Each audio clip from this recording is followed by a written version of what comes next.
If you're gonna raise domestic silk moths, you're gonna need to know what to look for if a moth gets stuck in its cocoon. The very first indication of knowing is that the moth will poop inside the cocoon and it will stain it from the inside out. You're gonna need some tools first to help this moth, and I use a fine pair of scissors, a fine pair of tweezers, and then I just use an X-Acto knife. Now that I'm all set, I'm going to feel around where she pooped and see if I can't kind of figure out where she's at, and I just don't feel comfortable like cutting into it.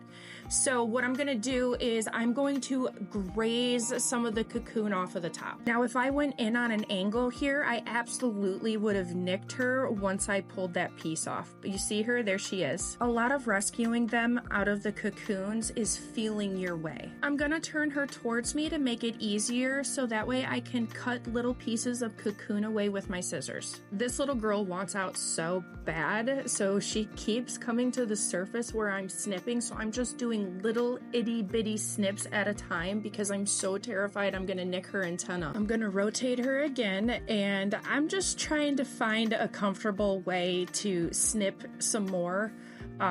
Like I said, look at her, she keeps pulling her head out, so obviously I've got a very extroverted moth here, and I really need her to tuck it back in so I can cut some more away. There we go. I did get a good chunk here, so that was really helpful. She keeps trying to push her way out while I'm snipping, and that is really nerve-wracking. But you know, as long as you're really slow and steady and patient, everything will work out. It's time to grab your tweezers, and we're gonna pull some of these pieces we snipped away, and then I'm gonna try folding some of the cocoon back. That way I can cut a bigger portion of the cocoon away without harming my moth. Oh my gosh, I got so nervous when her antenna like sat on top of the scissor up there, but it tucked back under real quick, so whew.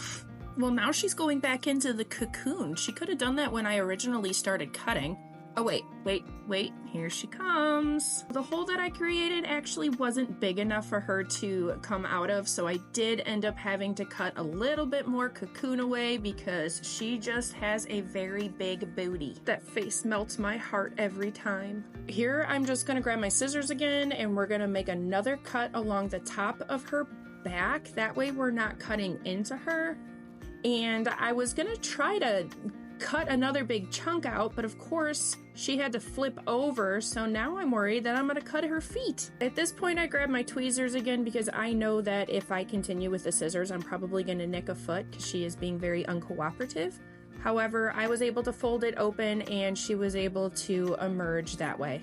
The whole process itself took me a little over 5 minutes, but I was able to knock the video down to 3 minutes and some seconds. If you have a love for moths and ever want to raise them in your future, follow along for more content.